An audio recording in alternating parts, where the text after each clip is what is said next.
Joining me right now is undefeated featherweight prospect Kevin Syler. What's going on, Kevin? How's it going, man?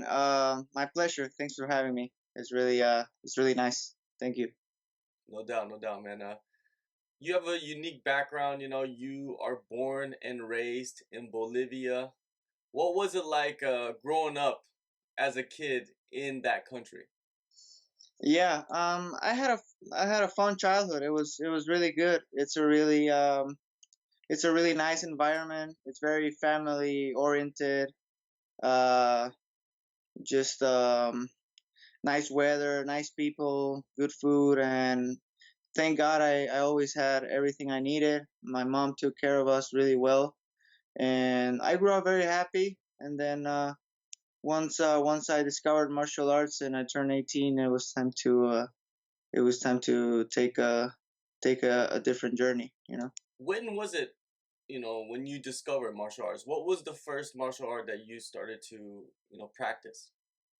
Well, I've been around the martial arts since I can remember because my brothers watched it a lot and they trained it, and they would do boxing and kickboxing, and we would watch the boxing classics like the La Hoya era and the Bernard Hopkins and all those other guys. And we watched some K1 as well. We were big fans of K1 and we loved it. We had some DVDs, some not really DVDs, cassettes more than anything. And around when I was 12 or something, I just had way too much free time during the vacations from school. So um, I decided to that I wanted. Well, I didn't decide. I got kind of advised by my mom and my brothers to sign in a boxing gym that one of my brothers was going to, and I started going 3 days a week, and then I liked it a lot because I was pretty natural from the start because I was always exposed to it and I already knew some of the basics. So I liked it a lot and took it from there 5 days a week, and then just got really good at it. Had some amateur fights just for fun, just to keep the competition, and then I transitioned to kickboxing. Did that for another 2 years maybe. So from 12 to 17 or 16, I went on and off from boxing and kickboxing, and then eventually MMA started getting big, and I went to MMA once there was a place to train down there. How big is the scene for mixed martial arts in Bolivia? Because you don't really hear about, a lot of Bolivian fighters out there at the moment. If you go down there, there's a few places you can train. It's not huge. Soccer is the main sport down there, but I mean, people know about the UFC, and it's you hear a lot of talk about it, and when you do fights and stuff, people show up and they support. They like boxing a lot. They're very into boxing. There's a big boxing scene there. It's just not enough. I guess talent, resources, and whatnot for guys to make it big. There's not enough money, and uh, like I said, people are really family oriented and they're very close to their society. So a lot of the guys are not willing to, leave and have to go through all the sacrifices. I think that goes with going somewhere else. So as long as there's not enough level over there, I think it's gonna be a little stagnant. I hope with this fight I'm able to push it a little bit further and maybe motivate guys. Maybe motivate guys to make it further, and motivate the UFC to maybe pay closer attention to some of the guys that are coming up. Definitely, man. You are making yourself into a pioneer in many ways. To kind of have guys, inspire guys in your country to come out. And Brazil is like right next door. So are people going Yeah, to Brazil and training? exactly. That's a good thing that now there's so many fights in Brazil and gyms. Like there used to be fewer, and it would be packed with Brazilian people, but now there's events in Brazil and also Argentina and Paraguay. So the guys that are not getting enough fights in Bolivia, they're getting contacts and traveling by just by car, instead of like paying the expensive tickets, and they're able to stay more active and stay competing. Yeah, that's phenomenal that the sport is growing in every location around the world. Now, when you were 18, I think you were 18, you said you moved to American Top Team. And why did you decide to train at American Top Team? There's a lot of gyms around the world. Why American Top Team? Because when I was about to finish school, finish high school actually, my older brother Bentley, he traveled here to American Top Team, because back then it was like you would search for an MMA gym, and they were the most notable. I think they were about a time where like they were the most, yeah, pretty much the most. Them and Greg Jackson, I think, were the two best gyms. Um, they're the best gyms now anyway. But back then, Florida was more of a. It was more similar to the culture we had, and the weather. And we have another brother, Chris, that he lived here. He's a musician. He's an artist, and he lived here in Florida. So we had a brother in Florida staying here. So there was those two things, and there wasn't too much thought process involved. We just said, great place, great gym. We have company there. So there we go. My brother came first, and I finished school, and I followed him after that. So he moved here in 2011, and I moved here in 2012. Was it a little overwhelming in the beginning as a teenager, stepping into one of the best gyms in the world? Were you a little starstruck? Definitely, man. Like, it's funny, not like it's one of the things that I struggle the most, but I really don't get a question about that at all. But yeah, it was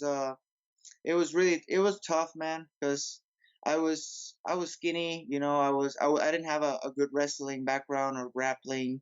I always had good striking. um I could compete there, but then when it came to wrestling and grappling, I just got mauled all the time, and I came straight to the pro team, because my brother was already here, and he pushed for me to get through it quick. He said, like, just get better quick. Like, when you're with your pros, you're gonna get smashed, but you're gonna progress quick. And it was rough at first. I was skinny. I was young. Um, I hadn't developed well. I was kind of a late developer. So when I was 17, I was really scrawny anyway, and I had to push through a lot, and a lot of home, like, I got homesick a lot, and I would get beat up a lot, but I persevered, man. Like, I would just grapple like every day. I would wrestle and grapple, and I did very little striking for like maybe a year or something, and I was just so beat up all the time until like I started developing technique and confidence, and I uh I was very focused and studying the game and all the details, and I just buckled up and made it through it. And now I think it's kind of even, my striking and my grappling game, you know. People move to new locations and they have a job, and your job is to be a fighter. Other people, they have a job, their job is like sitting at a desk and they get homesick. You go to work and you get beat up and you're homesick. It must have been, very mentally draining, but also helped you to mentally toughen up, right? And kind of get to the level you're at right now. Yeah, you gotta remember, I was really young and immature. I came from a home where I had everything, and everything was easy, and um I was so I thought I was a shit, like, I thought I was really really good. And I came here and faced a harsh reality really quick. And I had to find out the hard way, that things are hard in life, and that it's just gonna take sacrifice. And at no point, I was pretty immature, but at no point I said, I'm gonna go back, and I got sick of it. Like, I was very, very, very what's the word? I was very determined and doing what I said I was gonna do. There was no turning back for me at all. But yeah, I faced some tough moments, mainly because I was young and just you don't know about too much about life. So fast forward now, I'm right here, right where I said I wanted to be. Um, nothing's the my toughness is better, but the mindset's the same. Be the best, and it's just really it's very fulfilling to know that that it's all paying up now. Yeah, definitely. July 16th, you're heading to Vegas to face Lance Lawrence, another undefeated guy on the Contender series. What are your thoughts on him as a fighter and the type of skill set he possesses?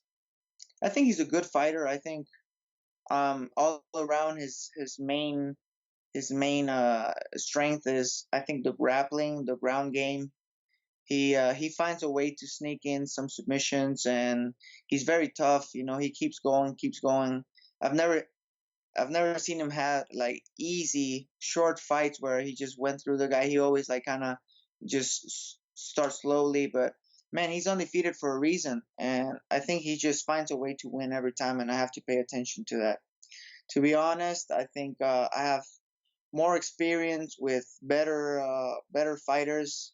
Uh, as far as competition, but training as well. I think I'm more explosive. I think I'm more dangerous standing up, and I respect him, man. I feel like I've seen his fights, and I feel like he's not gonna be the same fighter. I think he's gonna be a guy on a mission, and I have to respect that. I have to be careful and know that he's coming with his A game, and he's better than I've never seen him. Because if I go there and just be too relaxed, I consider myself the favorite in this fight, and I think most people would. But I have to take him seriously and just expect the best out of him. And if it comes quick and I finish him quick, that's good for me. But if I rather that than him like surprising me. Your last fight was almost 8 months ago. Have you been training the whole time at American Top Team? Yeah, pretty much all the time. The reason why I haven't taken any fights is because we were waiting for this chance. We knew after my last fight, we knew the Contender series was coming soon, and there weren't any good offers in between. So I just stayed training, and this offer came up, and it was great. But yeah, really, from the last fight, no injuries, just constantly training, just a few weeks off here and there just to keep the body fresh. But that's it. American Top Team is a giant team. There's so many fighters, so many coaches. Who are the coaches that you work with mainly, and the sparring partners that you have in preparation for this fight? Yeah, man, that's the strength of the gym and the level of training partners and coaches. I learn just as much from the coaches as from the fighters themselves that I spar with. Like I'm not gonna give up too much, but I was Kyoji Horiguchi was running a class the other day, and like I just went there just to check it out, man. I learned so much, and like I kind of applied it the next day. The stuff he taught. I worked with Conan Silvera, who's the main coach. I work with Dean Thomas here and there, Mike Brown. Those are the main three guys at Creek. And then there's the American Top Team, Palm Beach Gardens up north in Palm Beach Gardens. That's run by Ben Stark, former pro fighter too, and former ATT pro fighter. And he's a really good coach. He's been overseeing my camp and my strategy as the main coach, and then the other stuff I fill in the gaps with the experience of coaches at Creek and the pro fighters too that give me tips after sparring and after grappling. Um, Other guys that I spar with, I sparred a lot with Moicano for his fight with a zombie. It unfortunately didn't go very well for him. I think he was gonna do a lot better. He couldn't show a lot in that fight. I I sparred Enrique Barzola a lot. He fights in the UFC, and some other up and coming pros that are really not that well known yet, but they're really good. Now you go to Vegas. You get your chance to perform in front of Dana White and Sean Shelby, what type of performance do you think you need to have to get that contract? Because it seems like they're very unpredictable in who they give contracts to.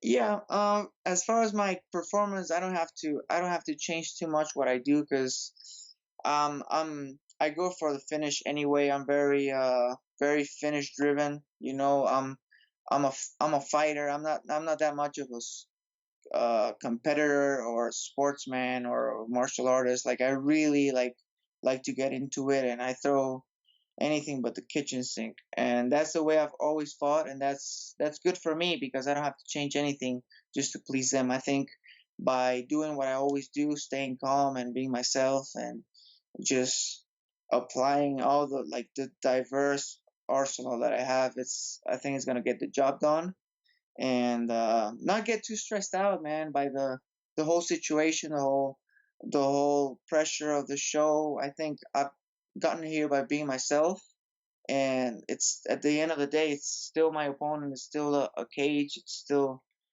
4 ounce gloves, and I mean, it's hard. It's easier said than done, but I'm gonna try to keep it that way. They're unpredictable, I know.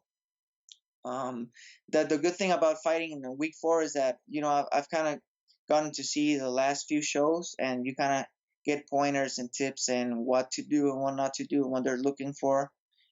So I'm pretty confident that I can perform the way they want to, and but I'm not focusing too much on that. I'm focusing on finishing my opponent more than what kind of thing I'm gonna do to what to show, because then I'm not gonna flow like I wanted to, All right, man. Dana White's Contender Series, July 16th, Las Vegas, Nevada.